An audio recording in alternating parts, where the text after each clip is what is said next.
What's up, fight fans? We're back. Episode 3 of Sugar's Say. I'm your host, Sugar C, and I'm joined today by Sergio from Fighter Path MMA. How you doing today, Sergio? You good? I'm doing I'm great, doing. man. How you Yeah. doing? No, do you know what? I'm doing fantastic. I'm feeling accomplished today. I built this chair. I don't know if you can see. I built this chair today. Now, I was under the influence that these chairs came pre-made or pre-built. I don't know why, because obviously it'd be a very big box to get this in. But no, it came flat pack. So I spent a good hour and a half building this chair, but I'm happy. I thought it was going to be a lot longer. And I don't know if you've noticed, I'm actually in 4K right now. Right, I finally got my camera to work. Well, I didn't. I had to get a new camera. But still, we're in 4K right now. So if you like that, hit a like on this right now, subscribe, all that other good stuff. Don't ask me why. I've just heard it's good. But do you know what? I'll give you a few seconds. Do that. Right, now we're going to get into it. We've got loads to talk about this week. We're coming off of a great fight card with Max Holloway versus Calvin Kattar. We've got a cheeky little midweek card with Neil Magny and Michael Chiesa headlining, which is going to be starting at 2 p.m. UK time tomorrow for me. What about you in Canada? 2 p.m. I think that's like 10 a.m. for me. So I'll be at work. So I'll be having it like on my phone, on the corner, trying to watch it while doing work. Try not to get in trouble. I've been there. I remember the football, or you may call it soccer, the Football World Cup when I was at work one time. It may have been the Euros. England were doing particularly well, and we were all trying to sneak it on our phones. And everyone knew what you were doing, but you just there were certain people you had to hide it from. It'd be one of those. But it should be a nice fight card, but that's not what we're here to discuss today. We're here to predict and break down the entirety of the Dustin Poirier versus Conor McGregor rematch card, which is this weekend. It's going to be an absolute banger. And we might as well just start it off with the prelims. Opening the card, we actually have a male flyweight bout, which I love. I love to start with a little flyweight bout to start off. Two very active fighters in Amir Albazi versus Zhalgas Zhumagulov. I tried. At least I tried. You killed it, man. You killed that. I was waiting for you to completely butcher it, and it was actually pretty good. Do you know what? It's better than I've been practicing all day, so I'll take it. This is going to be a great fight. You've got Zhalgas Zhumagulov, who is currently coming off of a loss, which was it was a close decision loss. He fought Halian Piver, who had quite a fair reach on him, very big for the flyweight division. And it was a competitive fight. Now, he's coming up against Amir Albazi, that is currently on quite the win streak. His lone loss comes to Jose Shorty Torres, a fighter that a lot of us will know, but comes into the UFC with a great win with a triangle choke in the first round on Malcolm Gordon. Absolutely great fight. Now, you've got a little bit of a striker versus grappler matchup here, in my opinion. You've got Albazi that is looking to take you down. He's looking to get the back. He's going for all sorts of different submissions on you. And you've got Zhumagulov, who is a very, very patient technical striker. Now, if I'm totally honest, I see this one going in the way of the grappler in that sort of traditional sort of matchup. Zhumagulov, although he packs a punch for that flyweight division, very technical striker, and did very much impress me on his debut. I believe that his lack of activity may be the downfall in this fight. He tends to sit back, maybe pause a little bit too much in between his strikes, in between his sort of combos. And I believe this is where Albazi's going to take over. He's constantly active. He's constantly looking to get that takedown. He's up in your face. He is a striker as well. He can strike. He can stand on the feet and strike where you can hit you hard. But yeah, I feel like this is going to be a nice little fight to start us off tonight. Yeah, what about yourself? How do you see that fight going? Yeah, very similar. I mean, a lot of my notes are similar. I mean, the big one for me is Shorty Torres. Obviously, he competes for Brave CF. He used to compete in the UFC, but for me, he's a top 5 flyweight in the world. I even have him higher than that, but I'm being generous here to some of the other guys in the UFC. I really do think Shorty Torres would be a contender for the flyweight title if he were to be a UFC fighter. Very, very good. His cut was some a whole other podcast on that, on why he was cut and everything. But yeah, very similar breakdown. Zhumagulov is very tough. He had a tough outing. He should be an underdog going into this. I think Tapology has a 20% chance of him winning it, and I think that's about reasonable. I mean, he only has one finish outside of the Kazakh regional scene, so I don't expect him to really finish Albazi. Albazi has only the one loss, and it didn't come by way of finish. And Zhumagulov has only ever been finished once, so I don't see that either one of the guys being able to finish the other. So I think, although it's a great fight to start the night, I don't see it being a finish. That being said, I think the longer the fight goes, the more it favors the Kazakhstani fighter. But I think Albazi's got too many tools. He's got great wrestling, and I think he's going to be able to pull away early and get the win. So I have Albazi via decision. Fair enough. Well, I'd say you're right on that. They're both very durable fighters, and I don't see this fight ending within the distance. I see this fight going to decision, and for this one, I'd say Sugar's shout will be an Albazi decision as well. We'll both lean the same way on that one. Now, our next fight of the night will be in the men's featherweight division. We've got Nick the Carney Lentz versus the Russian Movsar Evloev. Now, Nick Lentz was originally meant to be fighting Mike Grundy on last week's card. That fight got called off, and he doesn't get caught any breaks. Does Nick the Carney Lentz? He's now fighting the unbeaten prospect in Movsar Evloev, who I believe is 13-0 now. Yep. Not only that, he's also coming off a win to Mike Grundy, who Nick Lentz was meant to be fighting. Now, Nick Lentz is your classic mixed martial artist, really. He can wrestle, he can strike, and he's got great jiu-jitsu. Now, he's definitely not one that you can count out. The odds would not suggest that. I think this fight is much closer than you'd say, depending on how it goes. Now, Movsar Evloev, you'd say most would say that he is a wrestler, but in his recent bouts, he's shown you how far his striking has come. Now, he was set up with Mike Grundy, very much like you say, a wrestler coming out of England, and he stood on the fight. There was a couple of moments in that fight. Mike Grundy nearly had him in a choke, which maybe Nick Lentz, that could see a path of victory. But he was looking to keep that fight standing. Now, I see the same exact path of victory for Movsar Evloev in this fight. He's going to look to keep it standing with Nick Lentz. He's very long as a fighter. And yeah, he's very good with his footwork. Now, his takedown defense is very good. He came up against Mike Grundy, and other than, I believe it was 2 takedowns Grundy got on him, he did shoot a lot more. So it's going to be a great fight. I'm leaning towards Movsar Evloev with a decision win. That'll be Sugar's shout on this one. What about yourself? Yeah, I mean, all of my notes are very similar. The one thing here that I think you didn't touch on that stands out to me more than anything else is that Movsar used to be a bantamweight. Nick Lentz used to be a lightweight.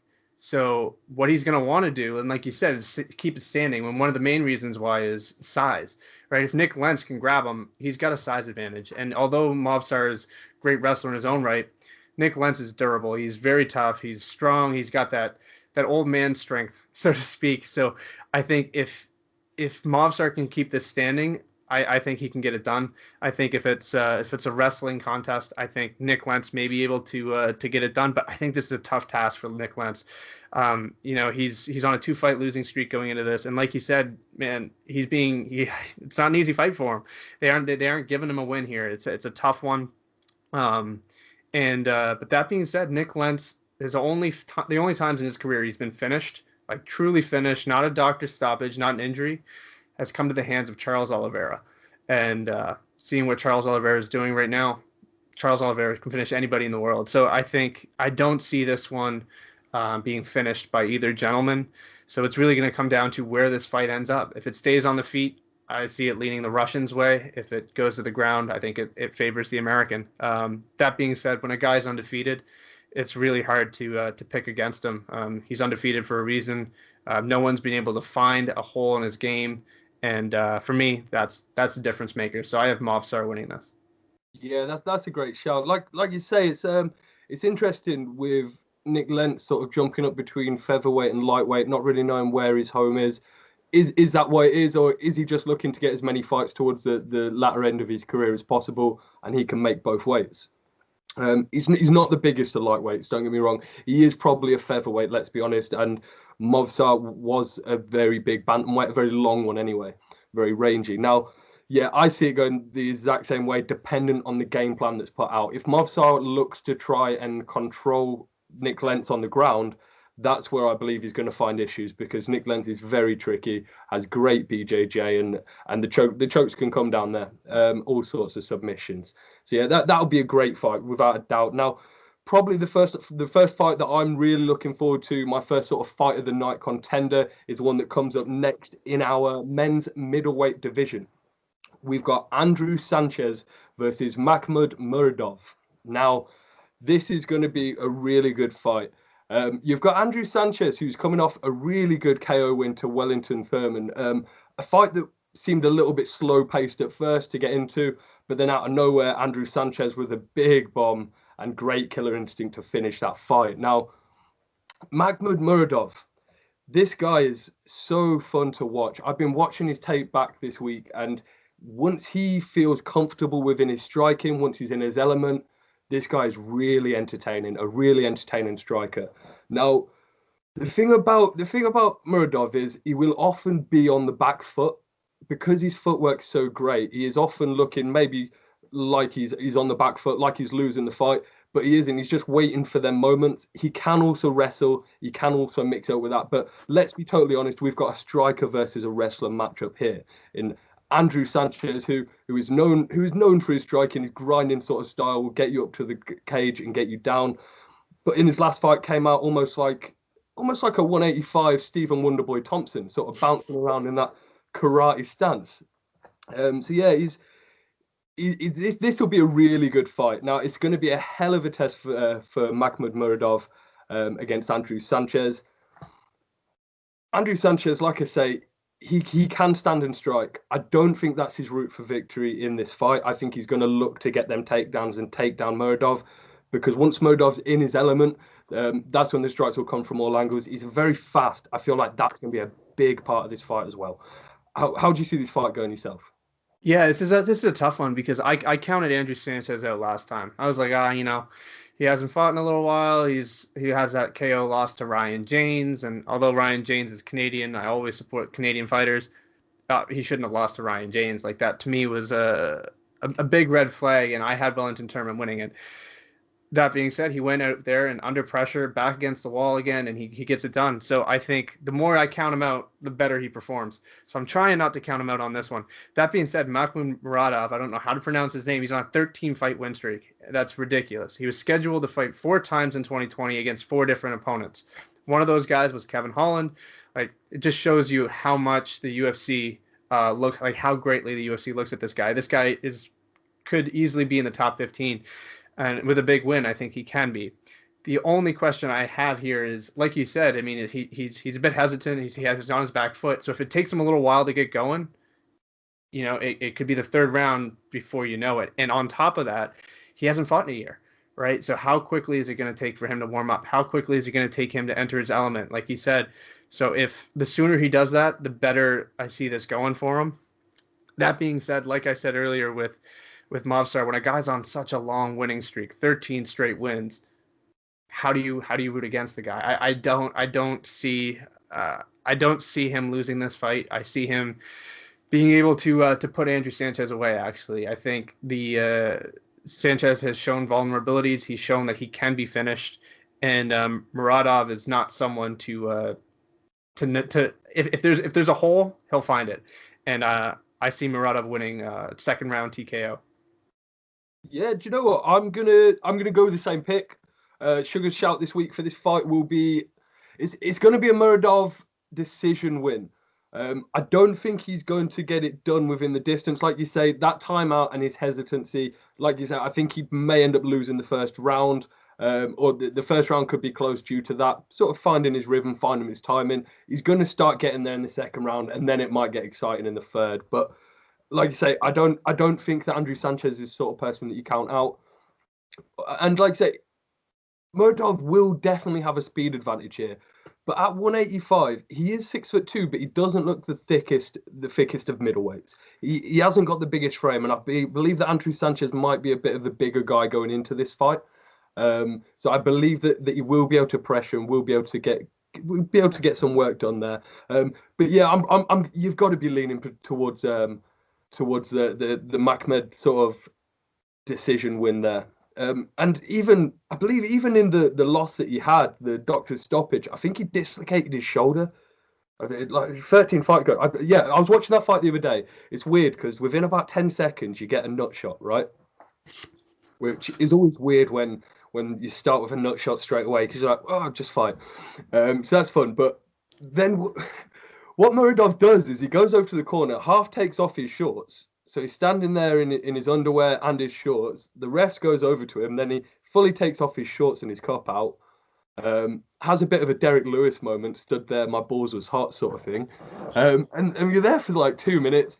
The ref's having a good look, making sure that he's got his cup back in. But yeah, and then the fight ends up getting stopped by a doctor's stoppage due to a takedown and dislocates his own shoulder. So he was doing really well in that fight. I believe David Ramirez. But yeah, I'm going to be going for the decision win there, and you'll be going for the second round KO. You think he gets it done early? I think he gets it done late second, early third. I just think as the fight progresses and once he's in his element, I think there's a good chance that he can get it done. And I just think Andrew Sanchez is tough. Don't get me wrong. I just think that he's shown in the past that he is finishable. Like against not Justin James, Andrew. So he's shown it in the past. If Justin James managed to knock out Andrew Sanchez, that'd be crazy, eh? Wait till you think it happened. Justin James packed a hell of a punch too. I like Justin James. He had a crazy debut, right? So like, you know what? If he's doing something. I like it. Well, after this fight, we'll book Justin James versus Andrew Sanchez. Who cares about the weight cut? So let's book that. But yeah, I think that he's shown vulnerability. He's shown that he can be finished. And I mean, if it goes a decision, I'm not surprised. But I do think that Makhmud has a way to finish it. And if Andrew Sanchez gets hurt, Makhmud will put him away. So I have late second, early third. I'm leaning second. I like being a little bit bold, so I'm going second round finish. Yeah, fair enough. Do you know what? I pick way too many decisions. I play it way too safe, don't I? Well, after that, we'll be moving on into our men's light heavyweight division. I say that like there's a women's light heavyweight division. If only. Gabby Garcia, where you at? We've got Khalil Rountree Jr. versus Marcin Prachnio.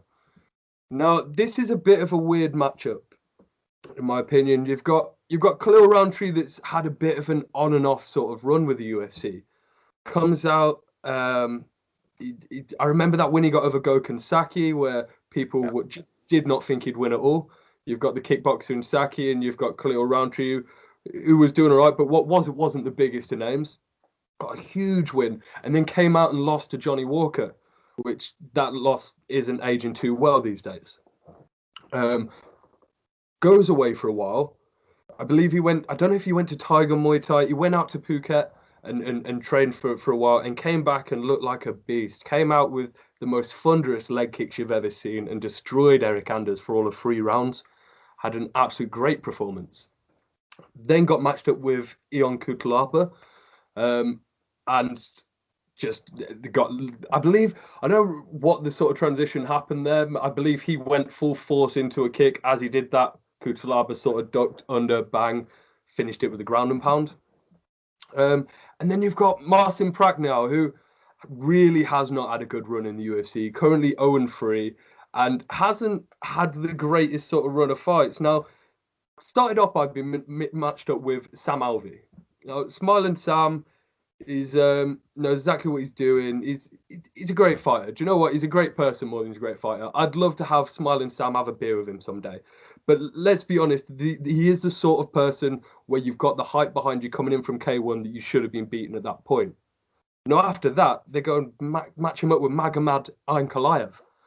Totally butchered his name, sorry. Magomed Ankalaev, which really isn't a great fight for you. Lost another one by KO and then gets matched up with Mike Rodriguez and gets another loss by KO. So it isn't looking good for Marcin Prachnio. He is a stand-up fighter. This could be a good war. We're probably going to see a knockout in this fight. Let's be totally honest. And if I'm honest, I'm going to say it how it is. I see the Khalil Rountree first round knockout. I'll be totally honest with you. Marcin Prachnio, I'm sure he's a great fighter. I just don't think he's cut out for the UFC. Not from what I've seen, and he's got some definite holes in his game. Yeah, how do you see this fight going? Yeah, I mean, this fight reminds me a lot of one we saw this past weekend, where a guy on a 3-fight losing streak is fed to a KO artist, a guy who's, got a lot of hype behind him.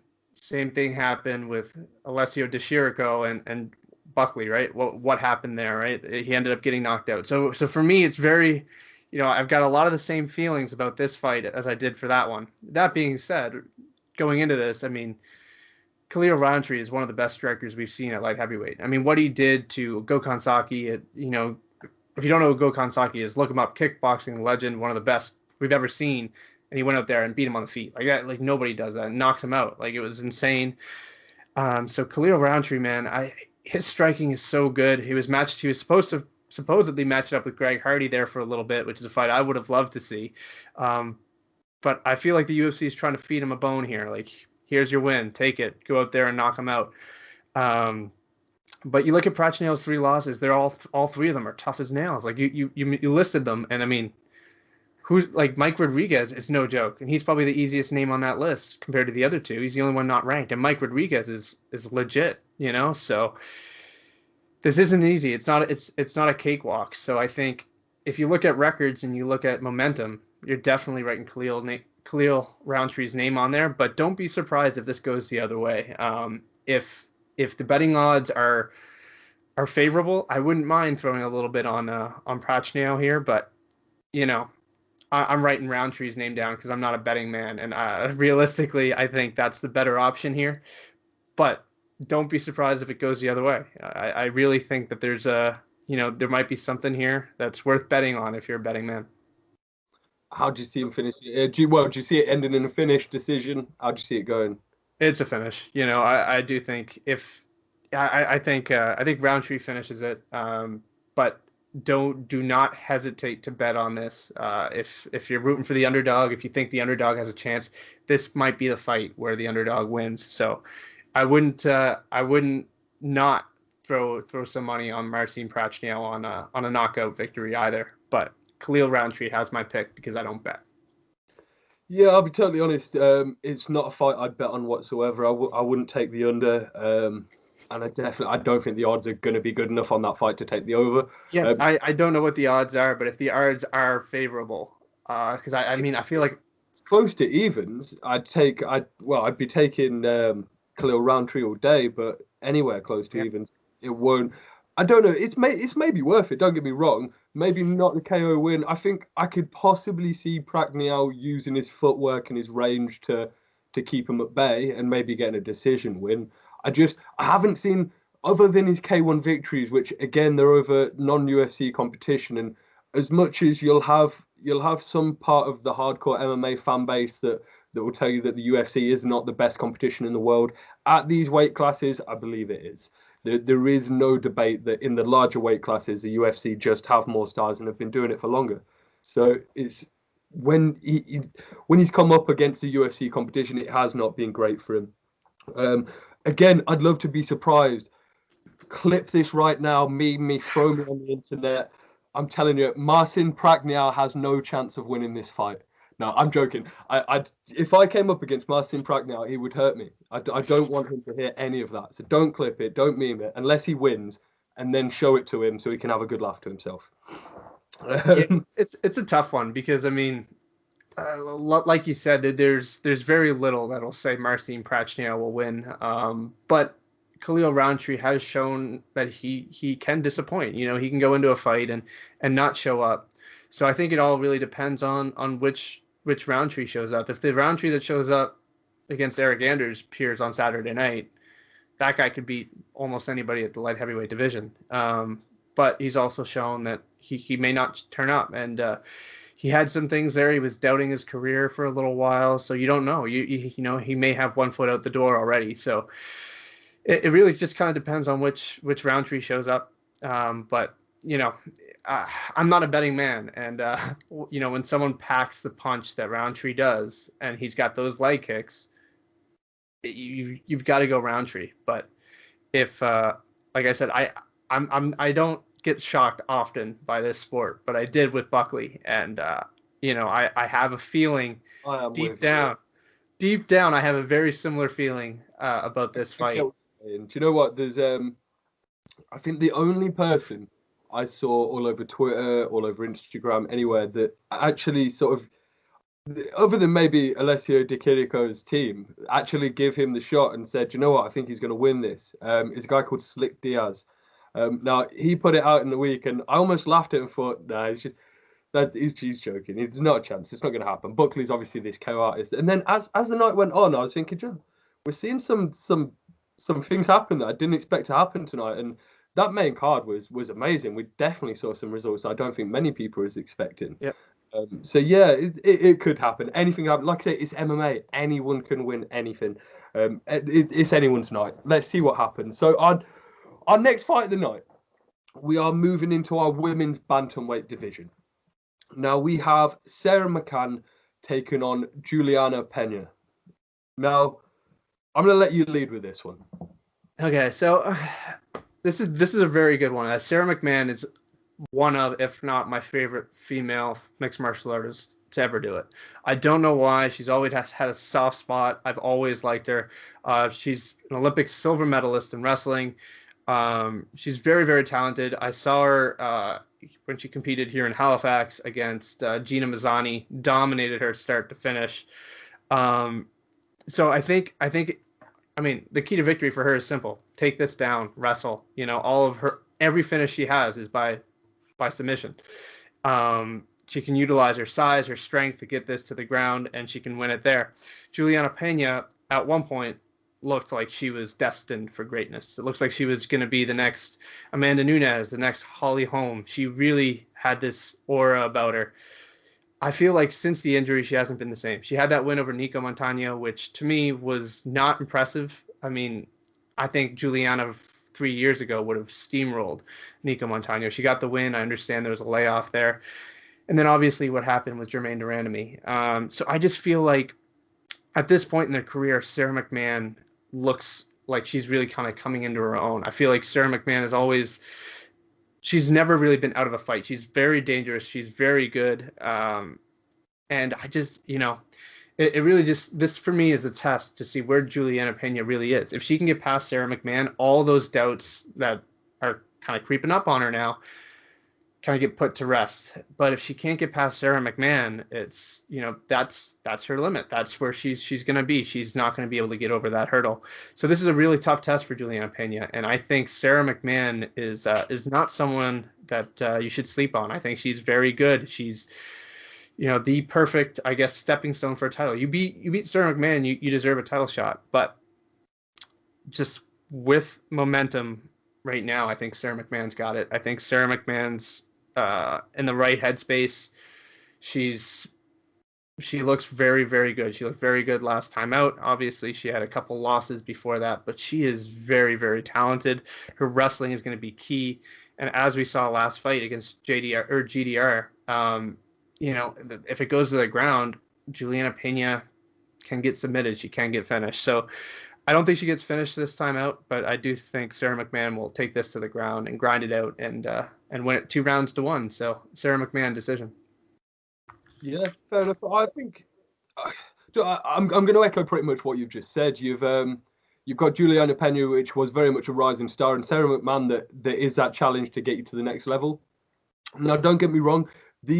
Both these women are very much grapplers, but you've got two very different types of grapplers. You've got the wrestler ground and pound style of Sara McMann, whereas you've got Julianna Pena, which, especially in her early career, was looking to submit everyone. Now, there is something to be said for momentum and a fighter coming off of a win. Like you say, Sara McMann coming off a win last year in January, whereas you've got the GDR loss for escaping me already. I'm talking about Julianna Pena. So you've got that. that GDR loss. Now, don't get me wrong, even with that loss, there were some great things to be seen at moments in that fight. I was even thinking, is she going to submit Jermaine Durandamy here? Now, there were some great moments, and Jermaine Durandamy came out and said, no, that's what I'm going to do, which was almost sort of poetic in that way. And it's weird because Jermaine Durandamy, she's a striker. She isn't very much a grappler, but went out there and got a guillotine choke over the grappler in Julianna Pena. Now, I'll be going with you. Suga's shout for this one will be Sara McMann decision win as well. It could go either way on this one. It's very much a 50-50 fight. Again, not a nice fight for me to put a bet on, if I'm totally honest. This could go either way for me. But yeah, Sara McMann decision win. I think I'll go for that one. Now, our next fight of the night, we are back in the men's 185-pound division. We've got two middleweights in Brad Tavares, and we've got Antonio Carlos Jr., who's also known as Big Face, Shoe Foot Face. I can never remember it. Shoe Face? Is it Shoe Face? It's Shoe Face. I knew it was Shoe Face the whole time. So we've got Antonio Carlos Jr., which me and my friend Conor last week were talking about silly fighter nicknames. This has got to be one of the worst. Shoe Face. What a fighter nickname. I don't know what it means. I don't know if there's a meaning for it, but even if there was, I don't like it. I'm not a fan. I'm not a fan at all, but he goes around calling himself it, so we can't argue. Now, we've got Brad Tavares, who is coming off of 2 losses right now. He's got the loss to Israel Adesanya, which is a loss that you don't worry about. Or Izzy is currently the middleweight champion, looking to be the 205-pound champion, so it's not a bad loss to have at all. Then after that, he had the loss to Edmund Shabazian, which at the time we were thinking, no, Edmund, very highly rated prospect, maybe the next sort of line of challengers for that throne, but then got that loss to Derek Brunson. So it's worrying it's the wonder where Brad Tavares' level really is. He's a very scrappy fighter. He isn't the sort of fighter that you really do finish, which was I was very impressed with Edmund finishing him. He's a very tough fighter. Like I said, he's a Hawaiian, so he's going to stay in there. He's looking to scrap. He's looking to have fun. Has some great takedown defense and loves to strike. Now, with Antonio Carlos Jr., you've very much, he's not going to lie about what his game plan is. He's looking to take you down and submit you, let's be totally honest. This man has some of the longest arms I've seen in MMA. He has an insane reach, especially for 185. I'm almost sure he can nearly compete with John Jones for reach. It's impressive how long his arms are. They almost don't suit his body, but I tell you what they do suit. They suit grappling, and this man can choke you out from anywhere. A submission specialist in Antonio Carlos Jr. Now, in his last couple of bouts, he has not looked great, don't get me wrong, against Uriah Hall, Ian Heinisch, very much looking for that takedown, couldn't get it, and lost 2 decisions there. But if he can take you down, this man most probably is going to submit you. That's really where this fight sort of goes. Now, if I'm totally honest, I lean Brad Tavares just purely for the strength of resume. Now, don't get me wrong, these are 2 fighters that don't fight enough for me, especially lately, especially in the last couple of years. They just don't fight enough. Brad Tavares, it's been a while since we've seen him. But again, when you're coming off of losses, you want to regroup, get things together, and come back with a new game plan and actually learn, not just fight for the sake of it. Especially at the point maybe Brad Tavares is. He's been around for a while. Maybe he's living okay. I see Brad Tavares getting the decision win. This is 3 rounds. Antonio Carlos Jr., he has in the past gassed after not being able to get these takedowns, runs out of energy and almost sort of lunges for him. And at that point, I believe that Brad Tavares will be able to pick him off. Has great cardio, has shown that he can go for 5 rounds. I'll be going for the Brad Tavares decision win. What about yourself on this one? Yeah, so I mean, you kind of touched on all the points. I think goes to the ground, shoe face or sock mouth, whatever you want to call him. I think it favors him. I think that's quite clear. The interesting thing here is Brad Tavares has never been finished professionally via submission. His only loss via submission was on the Ultimate Fighter against Court McGee. So it's not like it's going to be easy even once it gets down there. They're both coming off back-to-back losses, and with the way the UFC is kind of hinted at, possibly, having some cuts, and both of these guys being relatively inactive, I think it really is both of these guys kind of have their back up against the wall, and it's going to be who can come out victorious on the night. And you mentioned Brad Tavares' 2 losses. I mean, you go to decision with Israel Adesanya. He ate everything Izzy had, and he stood right there. So, mental toughness, being Hawaiian, and all that stuff is definitely something that favors Brad Tavares. That being said, I mean, I don't think he has what it takes to put away Shoeface. I really don't. So I think, for me, this is, if I had to throw money on which fight's making it to decision, it would likely be this one. I really don't see either guy being able to put the other one away. That being said, I do think, like you said, strength of resume. Brad Tavares has been fighting top 15 guys for forever, and he's training at Extreme Couture. And you're seeing what Extreme Couture did last year. I mean, they were, for me and for many people, MMA Junkie and all these other websites had Extreme Couture as Gym of the Year. And when you have Eric Nixick in your corner, you're training at Extreme Couture. I'm not usually a big... I usually don't think gyms make that big of a difference, but when you're training at a gym that's got that level of athletes there, and the year they've had, I think it favors Brad Tavares. So I think Brad Tavares is going to win this. I think it's going to be a decision, but 2 rounds to 1. I don't think he runs away with things, but I think he wins it. I think we've almost predicted every single fight the exact same so far. It may have to come down to the finishes and the decisions. It should be a fun fight. It one of those that really depends on whose game plan is going to work in that one. Now, our next fight, which I believe will be the headliner of the prelims, will be in our men's lightweight division. It's a bit of a weird fight for me because you've got 2 lightweight contenders in Arman Tsarukyan versus Nasrat Haqparast. Now, I've been working on both them names all day.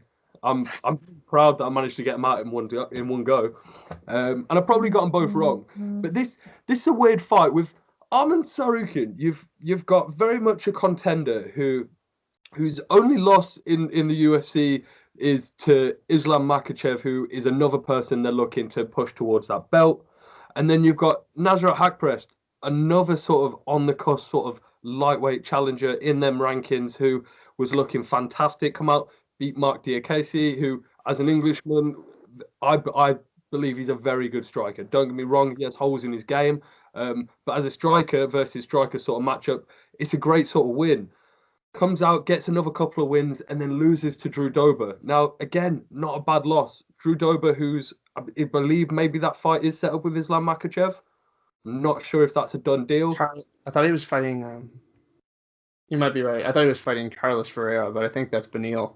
I don't know those, like, there's like 4 or 5 fights in there that are really weird.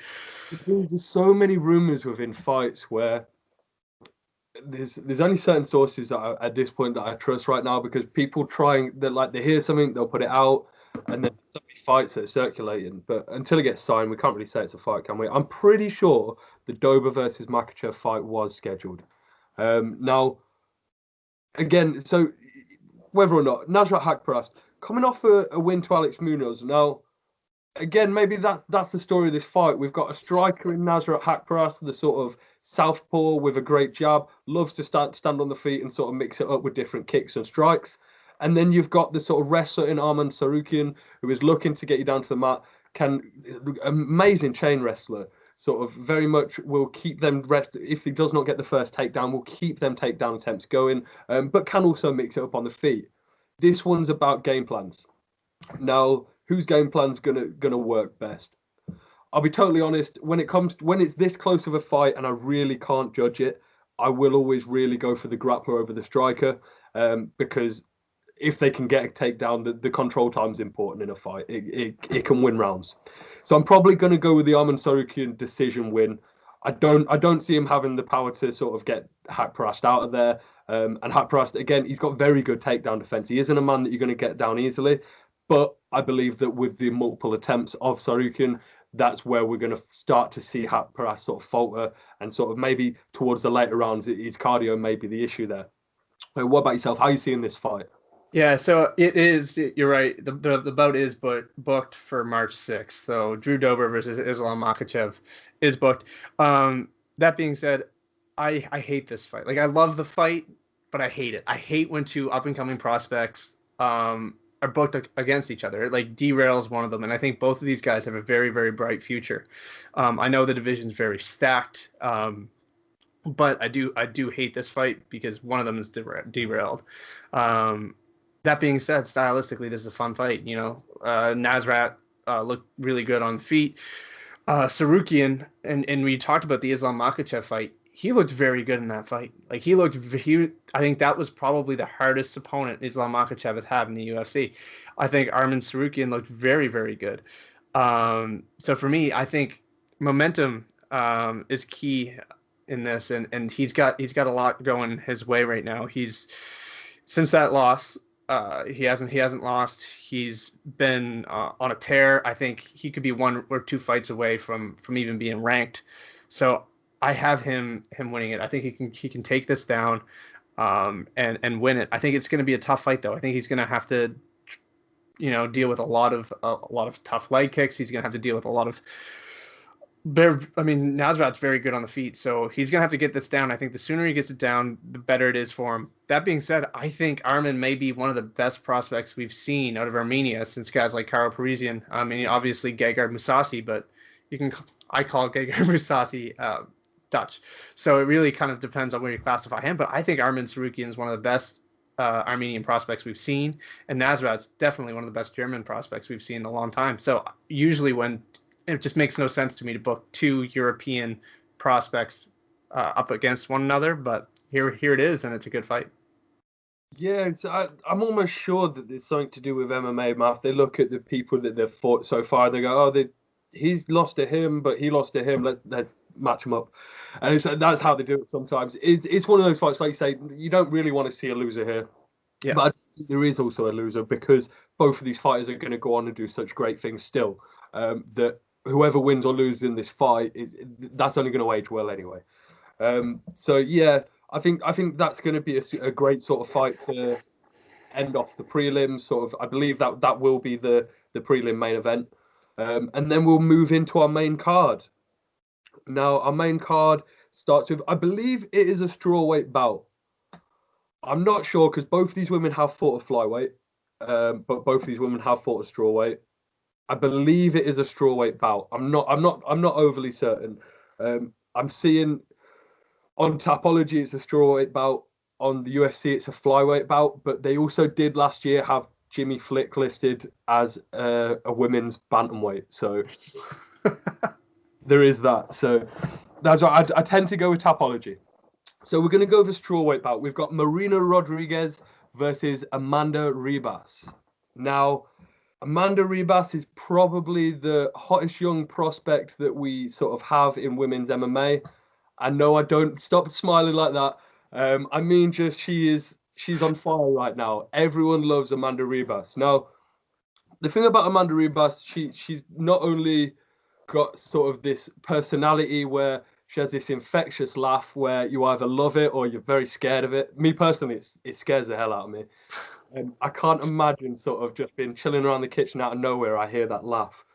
But yeah, no, she's great to watch fight. Then you've got Marina Rodriguez, who is very much, you've got a Muay Thai fighter. Again, a great prospect. You've got another very much a prospect versus prospect fight here that the UFC is sort of putting on. And this sort of sees where we go. Now, like you said earlier, the coming off of a win, the momentum, I believe this will be a big factor in this fight. I'm going to go with Amanda Ribas, and I'm going to go with Amanda Ribas by submission, because if I didn't, all the simps on Twitter would be really mad at me. I'm totally honest. I'm going to go with the Amanda Ribas submission win. I haven't got too much more to say about this fight. What about yourself?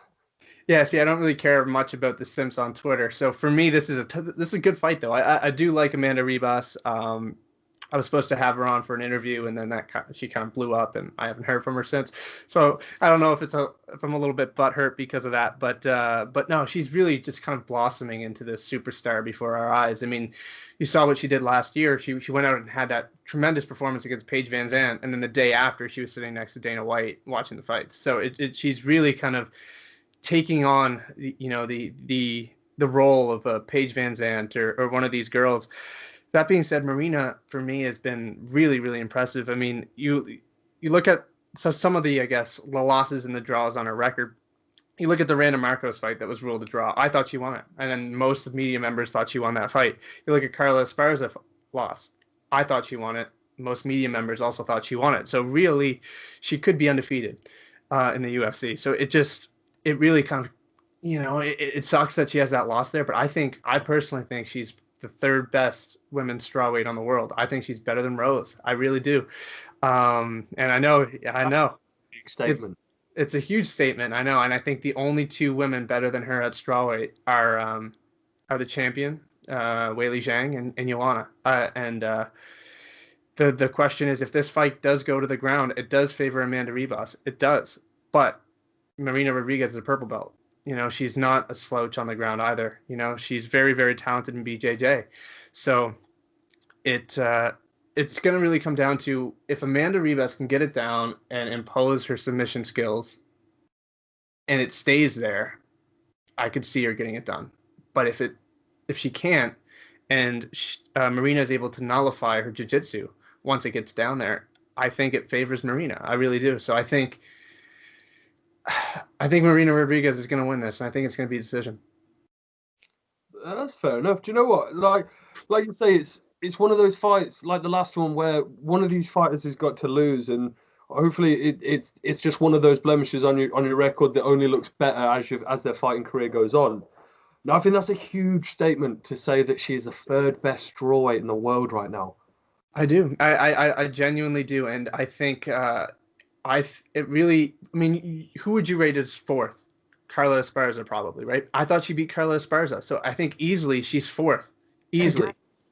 So that's not the issue. You can put anyone fourth, fifth, and sixth, but right now, women's strawweight isn't the hugest sort of market. There isn't many elite women's strawweights, and to come up against one of the top three, you have to be doing something right. Unless Valentina's going to cut off maybe part of her arm to try and make that weight cut, I don't see anyone right now in that top three. And again, the strength of resume is the reason for it. So Rose Namajunas does not have the best record, don't get me wrong, but most of what we've seen of her is what her record is. We've seen a lot of her, and she started at the sort of the top of the UFC. Very elite striker, has the wins over Joanna. Don't get me wrong, Marina Rodriguez, Amanda Ribas, either of these girls could come through and maybe even be our future champion. But I think that's a very strong statement to say right now. It is. It is a strong statement, but man, I like to be bold. I like to go out there and make some statements that that hopefully will one day come true. If she goes out there and she manages to beat Amanda Ribas, she could easily be booked against Joanna. Like I don't see that why that couldn't happen. So I don't know. I think she's very, very talented. Knowing the UFC, knowing Dana, with both of these girls being prospects, I can totally see the winner of this being matched up with Joanna straight away. And I think it's a horrible idea. I think ill these prospects, and I think any other MMA fan will say the exact same thing. But yeah, I can totally see the winner of this getting the Joanna fight. I think that's a great point. But yeah, no, like I say, it's going to be a fun fight. I'm going to be going with the Amanda Ribas second round submission. I believe that we're going to have a fun first round. But I believe the reason for that is that Marina Rodriguez has shown that she can be taken down by Carla Esparza. Now, she's very active off of her back. And she almost, I believe that she really fucked up Carla Esparza's eye off of her back when I believe Carla won that round. But this is what you're talking about, where you're like, a lot of people will argue that she won that fight because where is the activity? What's actually happening? Where's the damage? It's one of those sort of scenarios. And you look at, Carla Esparza is being considered for the next title shot. So, like, she arguably beat the girl that's going to be fighting for the title. Tough matchup. Definitely that one that's I'd say that fight before the sort of title shot. Carla Esparza would definitely need a big win. She'd need to beat Joanna or Rose. I believe Rose will probably get the next shot if I'm not wrong.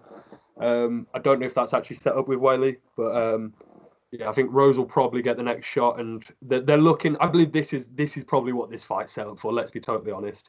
They're looking for that one that comes before the next challenger. Is it going to be Joanna? Is it going to be someone that beats her? Realistically, I'd love to see the Joanna versus Weili rematch. Hell of a fight. A lot of people's fight of the year last year. Yeah, mine as well. Yeah, it's going to be fun. Now, Our next fight of the night is, again, another one of those men. This is almost a lightweight sort of tournament tonight. We've got a men's 155 fight. We've got Ottman Azaitar versus Matt Steamroller Frevola. Two prospects coming in again that are set up against each other. You've got Ottman Azaitar that's only got the 2 UFC fights, but 2 UFC wins and looking incredible for him. And you've got start that one again. We've got Matt Frevola that's came in on the Contender Series, looked impressive, came out and lost to Polo Reyes, but then has brought that back with 2 really good wins over 2 great prospects in Jalen Turner, which is a lot of people's sort of prospect to look out for, and Luis Pena, who, again, fantastic fighter as well. I believe in my personal opinion, I think he needs to fill out a little bit and go up in weight, go up to 170. But Luis Pena can mix it up anywhere. 2 great wins. Only issue with that is, in those fights, Matt Frevola did get dropped. So his striking defense isn't the best. We'll go out there. We'll just look to hit you hard and fast, just so we can try and get that takedown, control you, either submit you or ground and pound for the win. Now, with Ottman Azaitar, have not seen too much of him. Isn't too much tape, but the tape that you do see of him is incredible. Has these sort of incredible hips that sort of move backwards on takedowns when you shoot in, which I believe will be his method for victory in this fight. Great footwork, great hips, and then comes back with these power shots. Has incredible power. Now, if I'm totally honest, I'm going to lean with the Azaitar win. I'm going to go for a sort of a bold call of a first round KO. I think he gets it done quick and maybe even in the first 60 seconds. Ottman Azaitar with a KO win for myself. How do you see this going down? I have the exact same thing. I have a quick TKO victory in the first round for Azaitar. Man, the thing about Frevola is he's very well-rounded. He really is. He can, but he doesn't excel in one area. And I think if he, I think that the key to beating Azaitar is probably take him down and try to nullify him, get him off the feet, because that's the last thing you want to do is stand with a guy like that. That being said, I mean, he's a BJJ brown belt. So I think if he can get this to the ground, there's a good chance he can submit him. That being said, he hasn't shown enough for me to show that he can take this fight to the ground. He's got Billy Q in his corner. I love Billy Q, Billy Quarantillo. But that's all I really got for him. There's not much that I have. I've talked to him. He seems he's very confident going into this fight. But, I mean, there's like this aura of invincibility right now around Ottman Azaitar and his brother Abu Azaitar, we haven't seen in a little while. That being said, I mean, all these Moroccan fighters, I've been like, all these guys are going to go out there and storm through everybody. And then Youssef Zalal, for example, and then he finally met his match. I just don't think Matt Frevola's got what it takes to get it done. And Ottman Azaitar is a killer right now. And I think with a big win here, like I said with Tsarukyan earlier in the night, I think a big win here, and he could be making a case for the top 20, top 20, top 25 guys. I think with a win here, I'd have no issue booking him with like a Brad Riddell or one of these guys who've got a lot of momentum on their side. I think 1 or 2 big wins away, and this guy is he's got a bright future, and I think he gets it done. First round TKO. Yeah, I'll be going the exact same way on that. Now, the only issue with some of these matchups, you're matching up people that are similar in the rankings, very close to each other, just outside. You're going to lose a prospect, and you're not really gaining one because they're not going to go any further in the rankings. It's like with Tsarukyan, I believe he's ranked sort of towards that 18, 19. I don't know if this is world rankings or the UFC rankings because we can only see to 15 with the UFC. Yeah. But I believe that'll be the world sort of rankings for MMA. And it's that same sort of thing with Azaitar. I believe Azaitar's in that 25 sort of bracket where he gets this win and he won't move further up. Matt Frevola might move into that bracket if he got the win. Don't get me wrong. But two very, very good prospects here. We've got Matt Frevola, like you say. He's only got the one loss to Polo Reyes, but he has also shown how you can beat him. And since then, I'm not sure he's fixed them holes in his game. And that's the way that Azaitar loves to win a fight. So, yeah, we'll be going with the exact same pick on that one. Now, our next fight will be in our women's flyweight division. We've got Jessica Evil Eye versus Jojo Calderwood. Now, this is an interesting stylistic fight. You've got Jessica I. That, let's be honest, she's probably very much a boxer of MMA. She likes to box, keep it on the feet. Don't get me wrong, she can grapple. I believe she's even had grappling bouts herself with a submission underground. And you've got Jojo Calderwood, who can stand up and strike. If I'm realistically honest, she's probably more of a grappling style fighter. She does like to get you down, does like to choke you out, or get the ground and pound finish. But if I'm totally honest, I see this fight taking place on the feet. I think Jessica I, like I say, she has got not the worst of takedown defense. She can keep up on the feet. She is constantly training in her grappling, and she also does have very good hands for the flyweight division. Now, it isn't the most stacked of divisions, but these two fighters are right on that cusp before that title opportunity. Now, you've got Jojo Calderwood coming out of Scotland. Realistically, I should back Jojo. I really should. As a British man, as a man who, my family heritage is also Scottish, I should be backing Jojo Calderwood, but I'm not gonna. I'm gonna be backing Jessica I on the decision win, to the dismay of all the Twitter simps. For some reason, Jessica I seems to be the most hated woman on Twitter. I don't get it. Apart from me, maybe. I might be the most hated woman on Twitter. But I don't really get it. Don't get me wrong. She can come across as arrogant. She may not always back up the talk, but she gets a lot of hate on this platform. So I'm going to be backing Jessica I. She's going to get the decision win over Jojo. What about yourself? How do you see this fight going down? Yeah, so I think there's I mean, you kind of touched on it, and I think size is going to be a factor if this does end up being a wrestling contest. So I think this is going to play out on the feet. I don't think Jessica I is going to look to get this to the ground. I don't think she's going to try to grab Jojo. The other hand, Jojo may attempt it, but I think Jessica I is a very big 125er. She's had trouble making the weight. So I think if Jojo even attempts it, I don't think it's going to end up on the mat. Or in the clinch or anything like that. I think Jessica I will have the size advantage and strength advantage there. So I think this is going to play out heavily on the feet.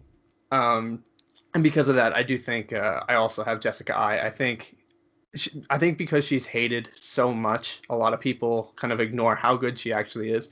She is very talented. She is very, very good. That's the reason why she's one of the best 125ers in the world. A lot of people rule her out because she had that rough run there at the beginning of her UFC career.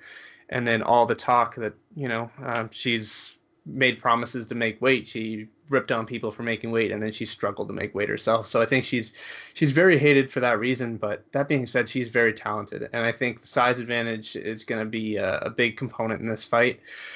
So I have her winning it. That being said, Jojo's working at Syndicate MMA, which, obviously John Wood is a candidate for one of the best coaches in all of 2020. She's working with Roxanne Modafferi, who competes on Wednesday. They're both going through the weight cut together.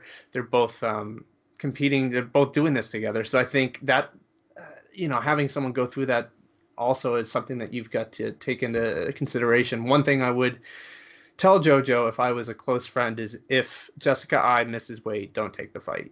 She took a risk last time and she ended up losing her title shot. I think she's in a very good position here, and don't run the risk of losing it for if Jessica I misses weight. That being said, I have Jessica I, and I think size advantage is going to be a factor. Yeah, fair enough, man. Like I say, these are professionals. You expect them to make weight, but I'm not going to sort of comment too much on it because it's not something that I've done. I don't understand the implications or how hard it really is to cut that last few pounds, as they say. But I will totally back a fighter that wants to shit on other fighters that don't make weight, as long as they make weight. I guess that's the issue there. I believe this could be a split decision. It could be unanimous. Don't get me wrong. We don't know what the judges are like on any given Sunday, Saturday night, whatever time you're watching. But yeah, I believe it probably sways in Jessica I's favour. Now, our next fight, I'm hyped for right now, but I will be even more so once we have the press conference that takes place on Thursday. We've got a press conference. There'll be 4 men at that conference. Well, 5 if you include Dana White. And we will have Dan Hooker, Michael Chandler, Dustin Poirier, and Conor McGregor, of course. Now, our next fight of the night is in the men's 155-pound division, another lightweight fight. We've got Dan Hooker taking on Michael Chandler. Now, Dan Hooker coming off of them probably two contenders to fight of the year last year. The one with Dustin Poirier that probably won it, and then the one with Paul Felder, which was a great war as well. And you've got Michael Chandler, who we've been awaiting his debut for what seems like almost 10 years now, probably more, 5, 6, 7, but it's been a long time we've been waiting to see Michael Chandler in the UFC. Almost always threatens it when he came to the end of his Bellator contract, when he had a few fights left, and it just never seemed to happen. Now, don't get me wrong, I wish that this came early on in his career, but I am still hyped to see it and see what Michael Chandler's about. This is going to be fun. I'm really excited for this fight. Now, Dan Hooker loves to keep it on the feet, loves to throw you all sorts of strikes. Coming out of the New Zealand gym of City Kickboxing, one of my favourite gyms out there. Like you say, when you try not to give too much hype to the gym in question, but when a certain gym is doing certain things, you have to show them a little bit of respect. And that's where Dan Hooker comes from. He's fighting out there. They will come out with a great game plan for Michael Chandler. Now, if I'm honest, Michael Chandler, he should look to wrestle quick. He should look to get the takedown quick. And no, I don't mean Ben Askren, Jorge Masvidal look for that takedown within 5 seconds, because Dan Hooker's got some vicious knees. I really don't mean that, but I do believe the quicker he can implement the takedown, get Dan Hooker thinking and not thinking about what he's doing for offense, that's his route to victory in this fight. I think a lot of people are counting out Michael Chandler. If I'm totally honest, I see most people sort of rooting towards the Dan Hooker win. If this fight was 5 rounds, I'd say you're totally right. Dan Hooker is very durable. I don't see Michael finishing him. And I see as the fight goes on, Hooker's just going to get better and better. Almost that Max Holloway model of I ain't going away and I'm only going to get better. Now, it is a 3-round fight, however. So that does mean that Michael Chandler really does have a chance here for me. If I'm totally honest, I'm going to back Dan Hooker just because I'm going to go. When again, it's another one of these that's really close. I usually go for the grappler over the striker, but this time I'm going for my heart over my head. It's not happening. I'm going to go Dan Hooker. I'm going to go with the decision win. There's just something about Dan Hooker. He don't give a fuck. I love that sort of energy. When you see him in fighter meetings, interviews, you can see that he's just so genuine. He says it how it is, and I love that about him. Michael Chandler getting a lot of hate for some reason. I don't know why he gets so much hate. Did a weird tweet the other week about some sort of platform. Other than that, I haven't really seen a reason to give him hate. But Michael Chandler, he's got something. I think it's going to be a really, really fun fight. How do you see this going down? Yeah, it's an interesting one for sure. I mean, anytime a guy from another organization comes in, it's always exciting, right? UFC versus Bellator versus Strikeforce versus ONE FC. You saw it with Ben Askren. You saw it with Eddie Alvarez. You saw it with Gilbert Melendez. More often than not, it's not successful, right? Eddie Alvarez was an exception. Gegard Mousasi was good as well. But for the most part, usually it doesn't end up going in the favor of the guy on the outside. Michael Chandler, I mean, his most impressive victory recently is Ben Henderson, who obviously former lightweight champion in the UFC. But outside of that, I mean, his wins aren't necessarily the most impressive. And I think the UFC is doing a great job here picking him up, because I don't think he's quite at the level of a Conor McGregor, of a Khabib, or of a Dustin right now at this stage in his career. And I think if they bring him in and he loses, it's like, yeah, you know what? These guys aren't as good as UFC fighters. And that's why I wish we could have had him earlier on, because I think earlier on in his career, he could have hung in there with guys like Khabib.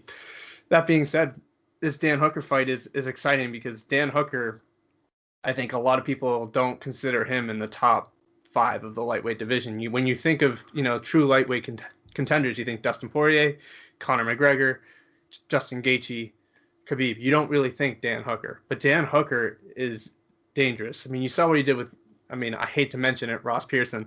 I mean, that was brutal. He's got power in his knees, and he's very, very good at, like you said, he's good with his hips.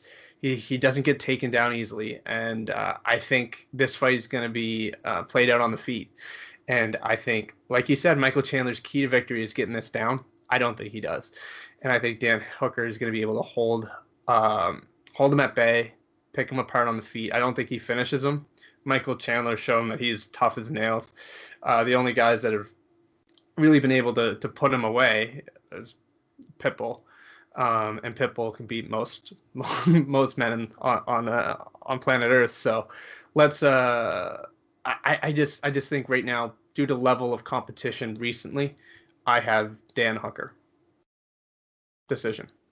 Exactly the exact same way I've got it. The thing about Dan Hooker, like you said, there's something about strength of resume, and Dana White will tell you this all the time, that we have the best guys, and the UFC really does. Now, it's a bit of a weird one, Dan Hooker, because obviously he's moved up in weight between featherweight and lightweight at the same time that Gilbert Burns is sort of moving up and around weights and has a win. And not only a win, he has a KO win over Gilbert Burns. He has some really big wins.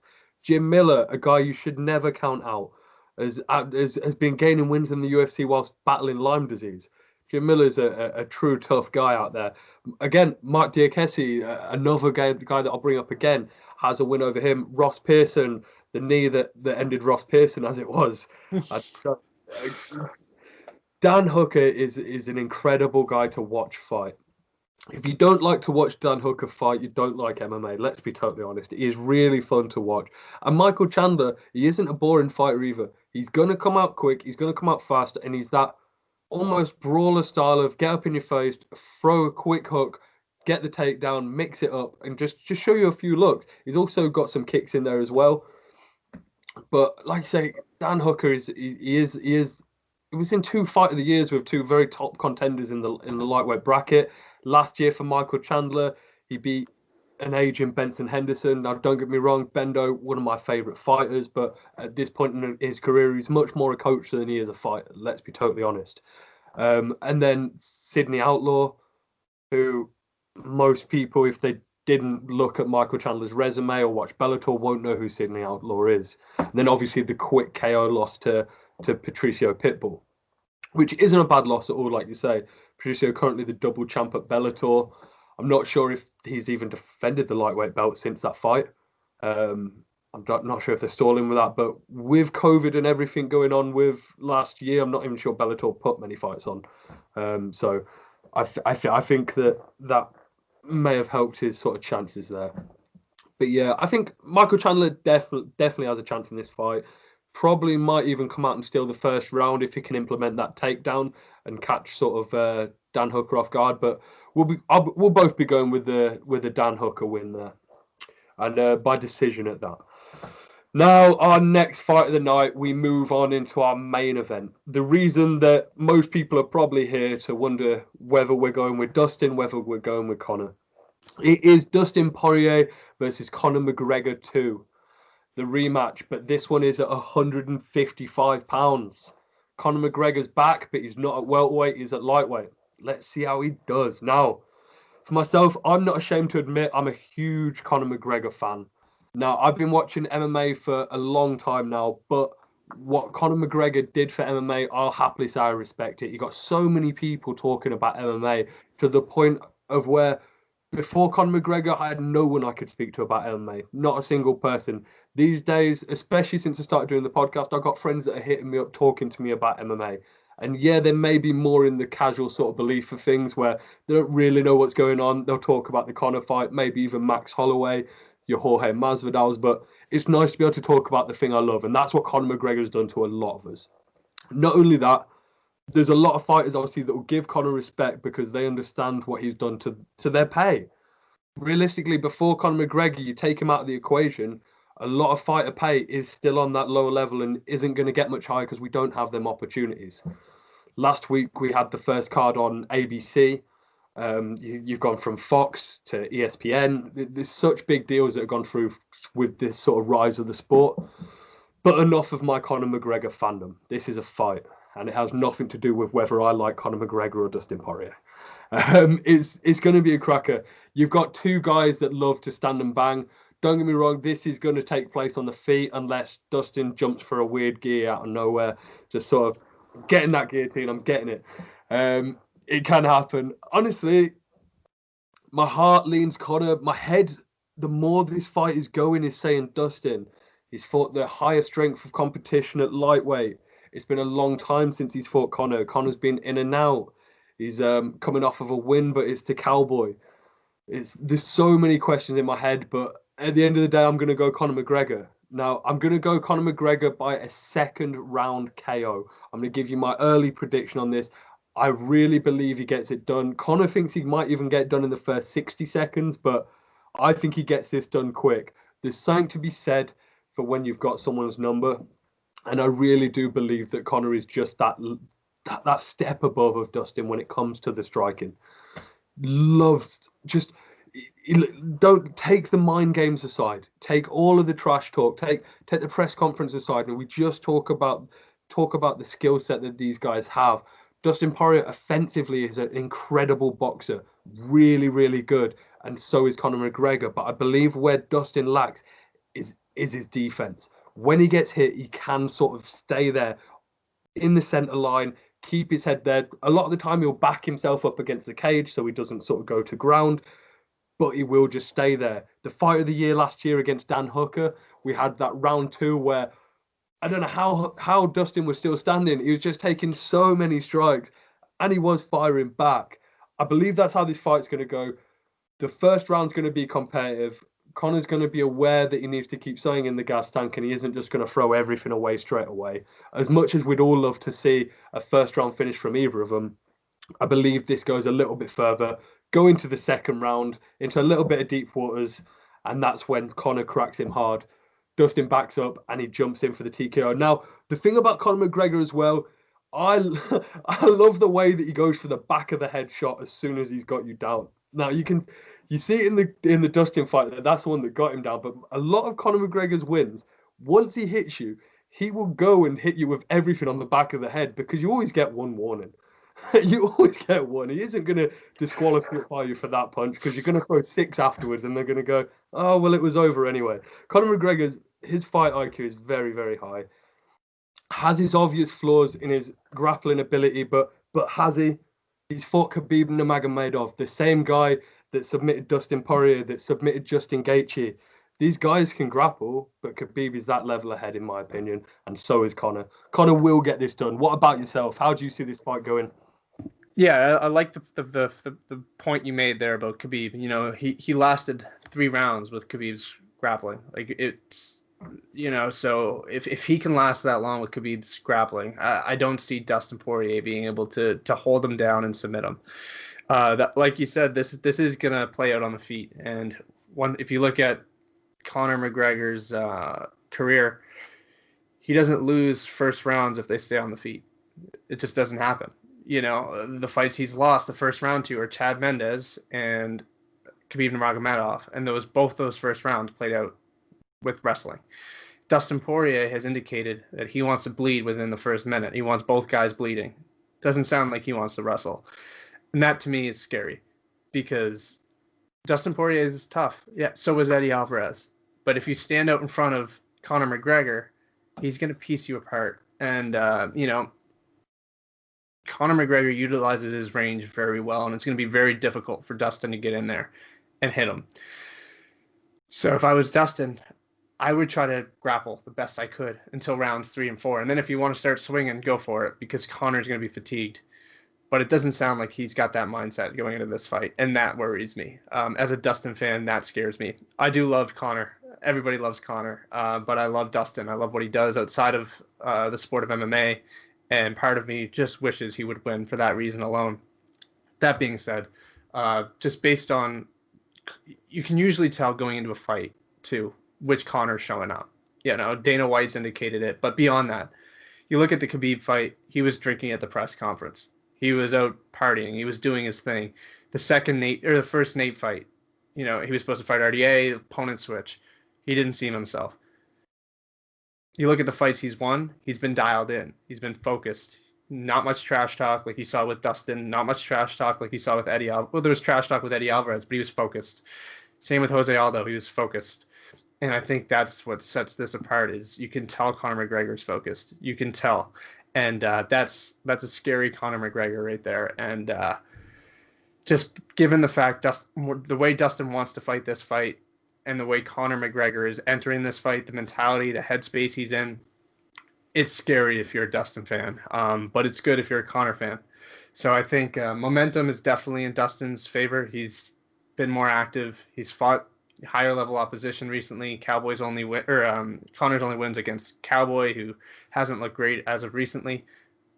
But man, when Conor McGregor's on point the way he's been this week, how do you not write his name down? But that being said, Dustin Poirier is tough, and so is Eddie Alvarez. And when you're faced with a tough guy, it's hard to put those guys out. So I think he's going to last as long as he can. It's not going to be a first round knockout, but I do think it's going to be second round knockout. If Dustin Poirier can weather the storm, I give him a shot, but I don't see him doing it. So second round knockout for me, for Conor McGregor. Exact same as me. I think I'll have to go back through and check our picks, but I'm slightly concerned the only fight that may separate us will be the Marina Rodriguez versus Amanda Ribas fight at this point. It's true though. Like it's funny because I have all my picks written down and they happen to be identical with the exception of the Marina. I trust you. Plus, I more trust the fact that no one's going to copy my picks. Let's be totally honest. I joke. Obviously, Suga shouts. They're going worldwide. People want to know who I'm picking. But yeah, it's going to be a hell of a fight. It's what we're all waiting for. It is one of those fights where if you sort of look at the boxing model, you could put whatever card below it and people are going to tune in because it's Conor McGregor and Dustin Poirier. Now, Conor McGregor is such a huge factor, and then Dustin Poirier, his last few fights have been incredible to watch. Like you said, it's going to be a really, really fun one. Now, what I'm going to do, now we've got the breakdown and predictions out of the way, I'm going to answer a few questions that I've got sent in from Twitter. So what I'll do is I'll ask the question, you give me your answer first, and then I'll shoot you back with mine as well. Let's do it.